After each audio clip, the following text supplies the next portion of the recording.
Has everyone completed their work? Yesterday's work? Yes, ma'am. Okay. So, tell me, we will quickly recap the things.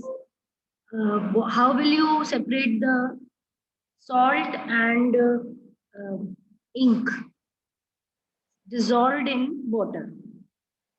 Salt and ink dissolved in water. How will you separate a mixture salt solution and ink? Tell me the name of the technique which will you will be using.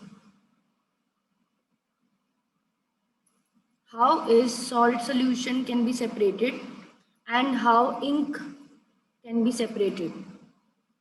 Ink solution or ink can be separated.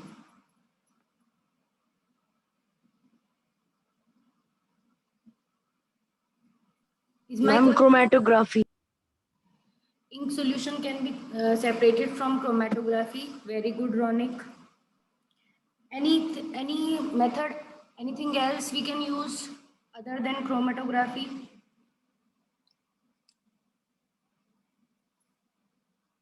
Chromatography surely will be dividing the different components of dye of ink, okay, on the paper. And if we want to separate the solution of ink from the, for example, if we have diluted the ink, ठीक है, हमने ink को dilute कर लिया है, अब हमारे पास एक blue पानी है, blue color water is there. We have put some few drops of ink in water and we have got a blue solution. Now I want to separate the dye from that. मैं dye को अलग करना चाहती हूँ, water को अलग करना चाहती हूँ. How can I do? Evaporation. Evaporation. Evaporation, yes. Now coming to salt solution. How will you separate salt solution? Centrifugation. Salt solution. Ma'am, distillation. Distillation. Distillation. Can't it be separated by evaporation? Salt solution. Yes, ma'am. Yes, ma'am. We can separate it by the evaporation process also. Okay. Now how will I separate the cream from milk? How will I separate cream from milk? Centrifugation. Centrifugation. Okay, how will I separate the different blood cells from the blood sample? There are different types of blood cells. Chromatography. Which method? Chromatography. Chromatography. Anyone else? Which method a lab technician uses when he takes your blood sample and want to get WBCs, RBCs, everything, every kind of cell. कौन सा method लगेगा उसको?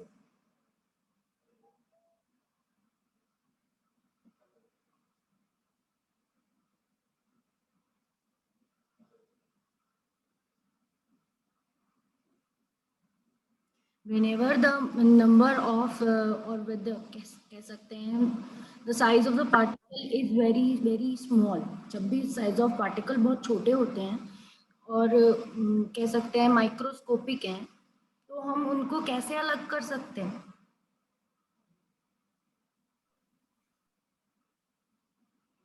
Centrifugation, इसमें भी क्या लगता है बेटा? सेंट्रीफ्यूगेशन लगता है, क्योंकि इतनी ज़्यादा स्पीड में एक चीज़ घूमती है तो वो नीचे इकट्ठी हो जाती है.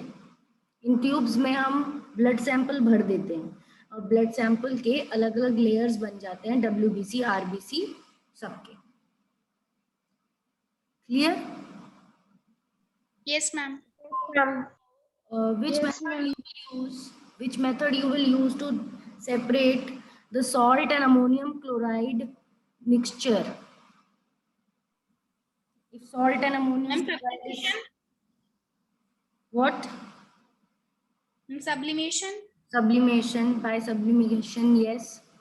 Now, what method you will use to separate plant pigments? Plant leaf pigments. अगर आप plant के leaf pigments को separate करना चाहते हो तो कौन सा method use करोगे? Which method you will use?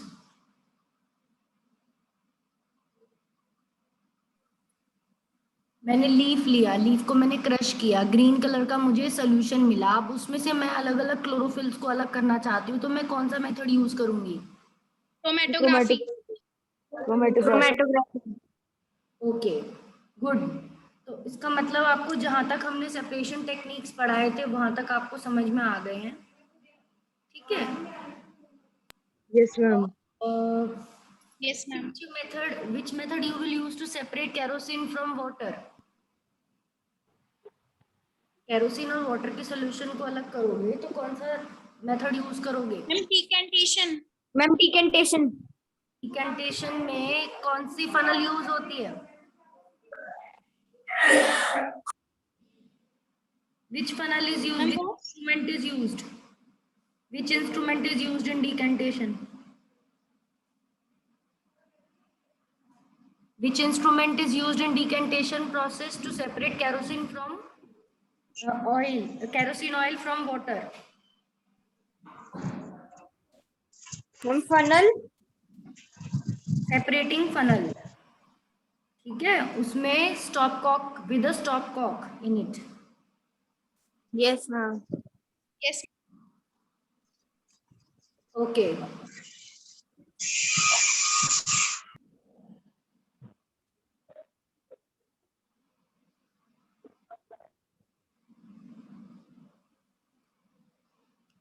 Now we were just revising, recapping the things. Now we will move to. Yes, tell me. Ma'am जो यूटी होंगे मैम उसके लिए मैम रिवीजन भी करवाओगे साइंस का? हाँ, रिवीजन होगा। Okay ma'am. बस ये मैम चैप्टर कब से स्टार्ट होगा रिवीजन? लास्ट टॉपिक चल रहा है चैप्टर का, फिर इसके बाद ही हम शुरू कर देंगे रिवीजन। मैम हमें यूटी का सिलेबस कब प्रोवाइड होगा? यूटी का सिलेबस अभी दे देंगे हम लोग। जितने आपके 2 चैप्टर्स आएंगे, एक सेल वाला आएगा और एक फर्स्ट चैप्टर आएगा। नया वाला चैप्टर नहीं दे रही मैं। मैम हर ऑनलाइन सारे चैप्टर होंगे? फिजिक्स में भी आएगा एक चैप्टर आपका। Ma'am the UT will be online और ऑफलाइन? ये अभी नहीं बताया है, जैसे ही पता चलेगा तब बता देंगे। अभी हम मैम आप आज में व्हाट्सएप कर दीजिएगा।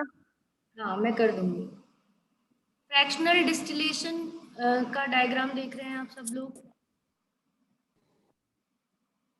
Is it visible to everyone? Ma'am may I read it? हाँ, यस मैम। रीड करो। Fractional distillation is used for separating a mixture of two or more miscible liquids whose difference in boiling point is less than 25 K.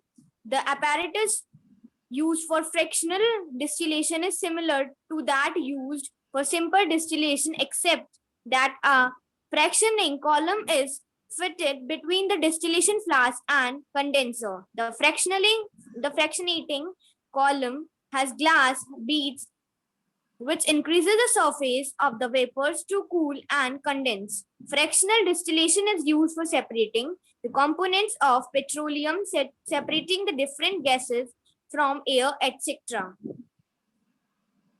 Okay, so fractional distillation is used for separating the two more miscible liquids. ठीक है? ऐसे liquid जो आपस में mix हो जाते हैं, miscible है इजीली, ठीक है? उनको कैसे सेपरेट कर सकते हैं? जो आपस में दोनों चीज घुली हुई हो तो उनको सेपरेट करना थोड़ा मुश्किल है, तो उनको ऑन द बेसिस ऑफ उनके difference in the boiling point के बेसिस पे उन्हें अलग किया जाता है। जिसका बॉइलिंग पॉइंट कम होता है, मैंने आपको बताया था, वो पहले इवेपोरेट हो जाता है लेस टेम्परेचर पे, कम से हीट पे ही दैट गेट्स इवेपोरेटेड, क्योंकि बॉइलिंग पॉइंट जल्दी रीच हो गया है। It has low boiling point, 25 kelvin से कम है बॉइलिंग पॉइंट, तो इट गेट्स इवेपोरेटेड। एंड एक लंबा सा आप देख रहे हो लॉन्ग डिलीवरी ट्यूब है, ठीक है? फ्रैक्शनेटिंग कॉलम है और इसके साइड में जो टिल्टेड ट्यूब जा रही है, this is a fractionating column, ठीक है? It is here which is a tilted we can say tube, delivery tube, and It also has a facility for condensation. That is, a condenser is there surrounding it. तो condenser में water flow कराते हैं बाहर से. तो क्या होता है, वाटर की वजह से जो ट्यूब में जो भी वेपर्स आ रहे हैं वो वेपर्स कूल होते रहते हैं and it slowly it gets inside the conical flask. जो हम सब्सटेंस अलग निकालना चाहते थे जिसका बॉइलिंग पॉइंट कम था, वो आराम से इस ट्यूब की मदद से डिलीवरी ट्यूब के अंदर आ रहे हैं उसके वेपर्स, और वेपर्स जब इस पोर्शन पे पहुंचते हैं जहाँ कंडेंसर है तो वहाँ पर वो लिक्विड फेज में आते हैं, और liquid phase drop by drop it's collected in the collecting vessel. इस तरीके से हम लोग फ्रैक्शनल डिस्टिलेशन करते हैं on the basis of difference in their boiling points. यहाँ पे अलग अलग ग्रेजुएटेड होता है. This is a graduated column. Fractionating column is a graduated column, means grades होते हैं. ठीक है, जैसे कि ऊपर हायर बॉइलिंग पॉइंट्स वाला रहता है रेंज, नीचे lower boiling points 100 degree Celsius का यहाँ पर मार्क रहेगा. जैसे हमारा स्केल होता है, scale is also a graduated thing which has a markings, perfect we can say Yes, ma'am. Measurements होते हैं. वैसे ही फ्रैक्शनेटिंग कॉलम में टेम्परेचर के मेजरमेंट्स होते हैं. यहाँ पे 200, यहाँ पर 500 केल्विन, अलग अलग केल्विन में, अलग अलग स्केल में फ्रैक्शनेटिंग कॉलम्स में अलग अलग बॉइलिंग पॉइंट पे there is the separation of miscible liquids. The apparatus used for fractional distillation is similar to that used for simple distillation, except that a fractionating column, ये exception, ठीक है, fitted between the distillation flask and the condenser. तो ये distillation flask है. This round bottom flask is distillation flask, क्योंकि यहाँ पर mixture को हीट किया जा रहा है. हीट करेंगे और डायरेक्ट आप देख रहे हो फ्लेम इस पे लग रही है, तो तभी उसके अंदर के जो कंटेंट्स हैं वो इवेपोरेट होने लगेंगे, और देन इसको कनेक्टिंग ट्यूब जो है इनकी वो कंडेंसर तक ले जाएगी. तो उन दोनों के बीच में, यानी कि जो आपका ये ग्लास है, राउंड बॉटम फ्लास्क है जिसके अंदर हीटिंग हो रही है, it is between this round bottom flask and between the condenser there is a fractionating column. बीच में मेन चीज क्या है यहाँ पर, फ्रैक्शनेटिंग कॉलम. ठीक है, एंड द फ्रैक्शनेटिंग कॉलम के अंदर ग्लास बीड्स होते हैं. There are glass beads which increases the surface for vapours to cool and condense. अलग अलग लेवल पे जो मैं आपको बता रही थी, कहीं पे 200 डिग्री सेल्सियस है, कहीं पर 500, कहीं पे 1000 है. तो अलग अलग ग्रेडियंट्स हैं, अलग अलग लेवल्स हैं टेम्परेचर के, जहाँ पर उसी लेवल पे शेल्फ्स जैसी बनी हुई होती हैं. शेल्फ्स आप रखते हो, रैक होती हैं आपके घर में, अलमीराज में, जिनमें आप बुक्स रखते हो या कुछ अरेंज करते हो. वैसे ही फ्रैक्शनेटिंग कॉलम में कॉलम्स अंदर ही अंदर देयर आर सर्टेन सेपरेशंस होते हैं. अंदर उसके सेपरेशन होते हैं जहाँ पर ग्लास बीड्स होते हैं which increase the surface for the vapours to cool.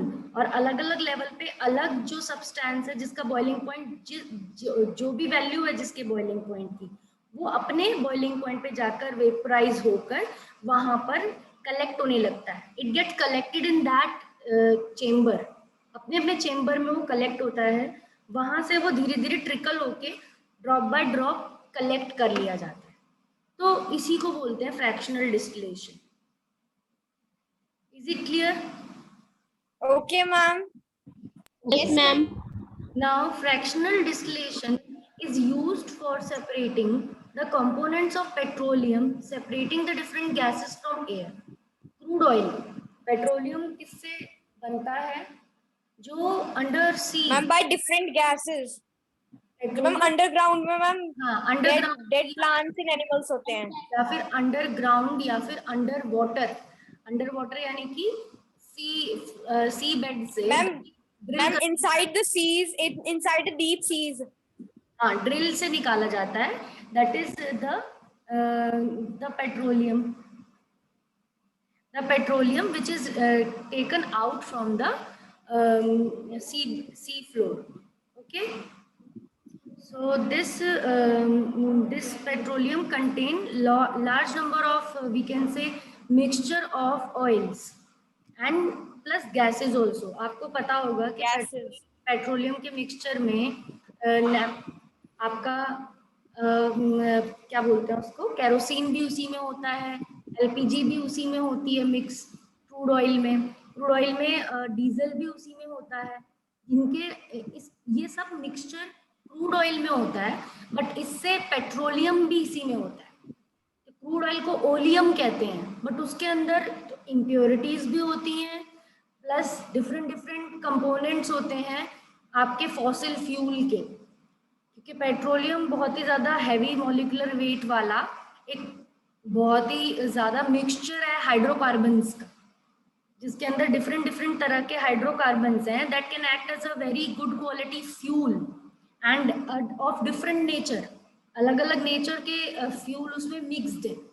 पर हमें अगर पेट्रोल करना है तो हमें फ्रैक्शनल डिस्टिलेशन करनी पड़ेगी।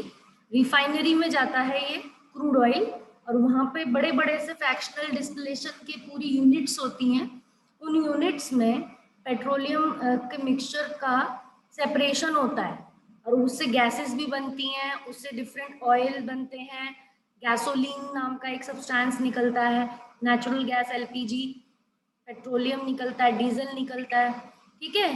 तो this kind of arrangement is we can say fractional distillation. Okay, तो एग्जाम्पल अगर आए तो आप पेट्रोलियम के रिफाइनिंग का एग्जाम्पल दे सकते हो। You can give example of separating different gases from air की गैसेस भी अगर सेपरेट करनी है तो वो भी हम फ्रैक्शनल डिस्टिलेशन से कर सकते हैं, ठीक है। तो ये भी स्लाइड मैं आपको शेयर करूंगी, तो ये इसका डायग्राम भी आप बनाओगे, इसके बारे में भी लिखोगे जो यहाँ स्लाइड में लिखा है वही। अब सेपरेटिंग कंपोनेंट्स ऑफ एयर, यहाँ पर नेक्स्ट टॉपिक जो है कि how will you separate the components of air. That day we have discussed कि एयर में 78% nitrogen, 21% oxygen and 0.03 carbon dioxide and some other gases, argon, ठीक है, और इनर्ट गैसेस होती हैं, वाटर वेपर्स होते हैं। तो इतना सारा मिक्सचर है एयर में, तो हम कैसे सेपरेट करेंगे?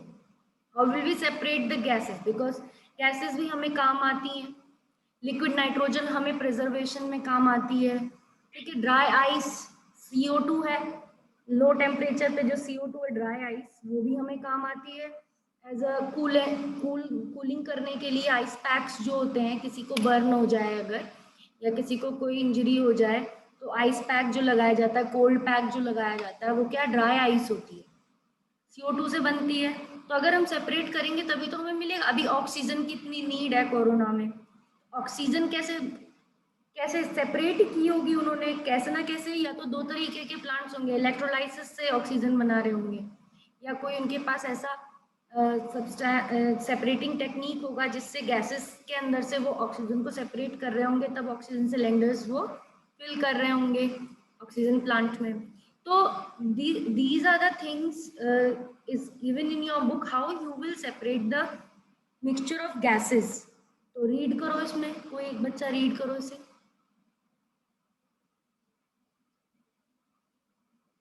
Any one of the student may read।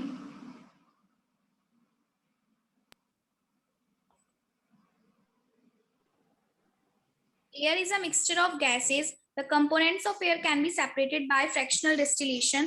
Air is compressed by increasing the pressure and cooled by decreasing the temperature to get liquid air.